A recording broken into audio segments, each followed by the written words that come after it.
Bart, you didn't write this song in 10 minutes. It took a lifetime. How'd you do this? In this week on the countdown, in the #1 slot. This song already means so much to so many people. This is the #1 most requested song on the station. The song inspires such hope, and that's what we're trying to capture. Great spiritual message with great spiritual impact. The idea of grace, we can talk about it, but to see it in the film is really beautiful. I don't leave many movies feeling the way that I feel right now. I love a really good story, but I go to the movies to feel things. And they're telling a great story. There's something special about this project. I Can Only Imagine is the best-selling Christian song of all time.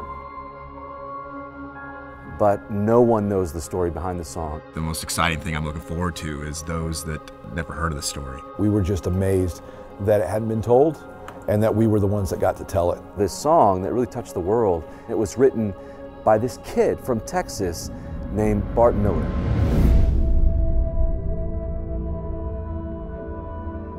I'm gonna teach you something, Bart. Dreams don't pay the bills. Nothing good comes from it. All it does is keep you from all this.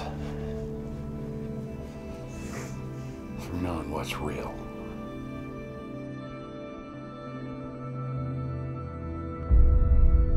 The only thing that sets me apart from you or anybody else is what I've lived. And it's the hope that all that I had to go through isn't done in vain. We began to hear more about Bart's story, and just a very interesting, complex father-son story. Bart wanted to be a football player because his dad was a football player. Freak accident, junior year high school, broke both his ankles, and he had to take an elective. It's his music teacher, played by Priscilla Shire, that first realizes that this kid has a gift, like a real gift. When I read this script, I was so excited. I had chills on my arms, literally, because you're so excited about seeing how this story is going to play out. Miss Fletcher, you can't do this to me. Okay, you don't understand. Millards play football. Millards do not sing. Mm-hmm.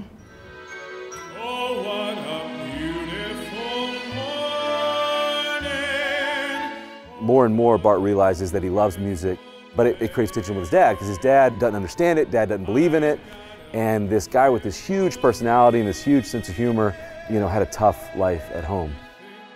Mercy me, that can't be his real voice. Until when Bart was in high school, his dad found out he had terminal cancer. How long you saying I got?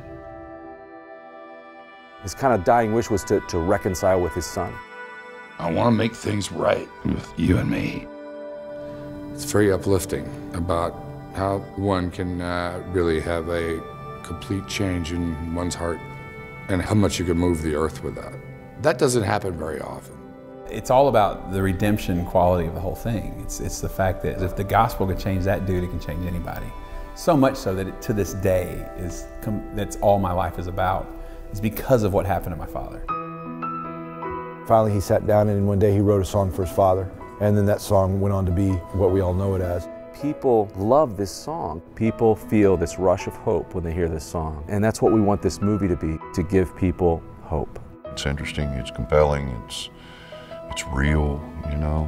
It's not just about I Can Only Imagine, it's about Bart's spiritual journey. And obviously Bart wrote the song for his dad, but without going through the journey that he went through with Shannon, now his wife, I don't think you have the song. It's a boy loving his father, a boy loving Christ with his whole heart. That's such a powerful theme in this movie because you literally watch his heart transform. I've honestly felt this is the greatest Christian film I've ever seen. This is a powerful story that is going to impact lives all over the world.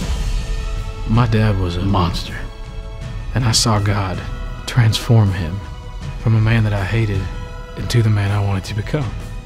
I wrote it for my dad.